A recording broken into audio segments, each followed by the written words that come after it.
Hi, I'm Tim. Welcome to our channel, and thanks for logging on. Today we're discussing the Jaeger LeCoultre Reverso Duo in white gold. This model, sometimes called the Reverso Duo Art Deco, can be seen and purchased on our website. Subscribe to our YouTube channel if you enjoy these videos, and please click on the card in the upper right-hand corner of the screen at any time during this video to see our full sales listing for this watch with additional accessories included in the sale, high-resolution images for your desktop, and naturally complete pricing details for this white gold dual-time Jaeger LeCoultre Reverso.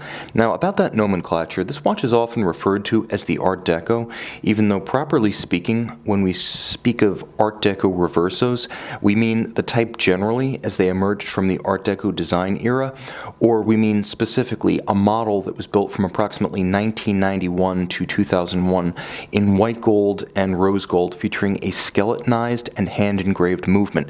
This is not that, although in many ways the front dial on this watch, the primary dial, is more representative of Art Deco styling norms than the watch described as the Art Deco. So this watch is a Reverso Duo with two time zones. It's the Grand Tie case, 42.3 millimeters from lug to lug, and across the case, not including the crown, 26 millimeters. It's thinner than you might expect for a dual time reversing case timepiece. At only 9.8 millimeters thick, this one's fairly slim, and it wears easily on my 16 centimeter circumference oval profile wrist. Now, Reversos do have a bit of an idiosyncratic fit, so I recommend that regardless of your wrist size, you try before you buy, but that's why we have a no questions asked return policy.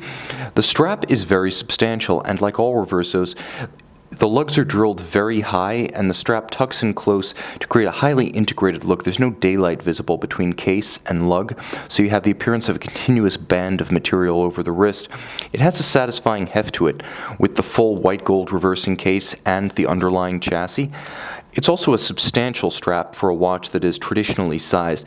Bolstered down the center with folded edges and a monotone stitch, it's a rectangular scale in a medium brown, alligator leather on top, calfskin on the bottom.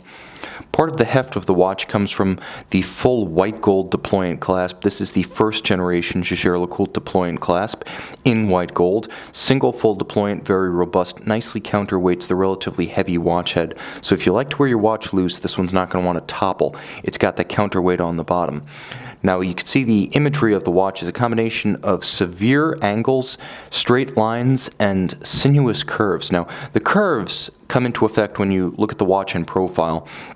You can see there is a little bit of an arc of the watch from side to side, up and over, but there's a very strong curve of the case, as well as beautifully polished and rounded conical lugs. Now viewed from overhead, it appears almost a perfect rectangle, and the Grand Tie case is very close to achieving the golden ratio, or the aspect ratio, of approximately 1.618. This watch is about 1.615. So mathematically, there's something elemental about the beauty of this watch that transcends human sensibility and becomes almost like a sort of inborn beauty. There's something programmed in our minds that causes us to interpret this ratio of 1.615 to 1 as something golden, beautifully, inherently valuable.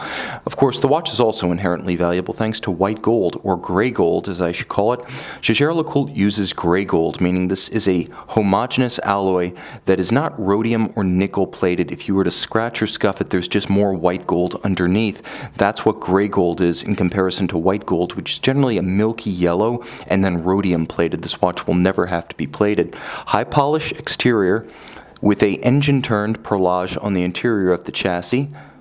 Turn it over and you get a straight satin finish on the back.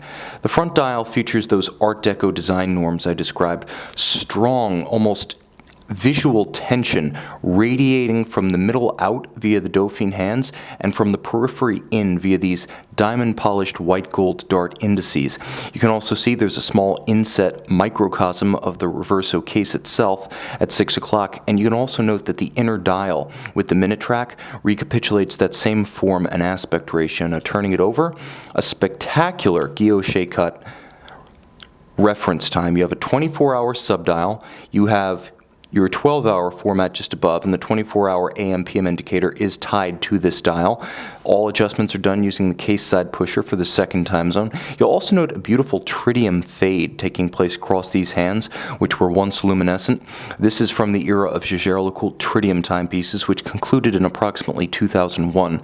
You'll also note beautiful diamond-polished white gold indices to match the white gold hands, spectacular clou de Paris, and a radial undulating rose lathe pattern turned on the inner dial of the primary and AM/PM readouts. A handsome watch and a versatile watch with a in-house rectangular shaped and properly sized caliber 854 dual time.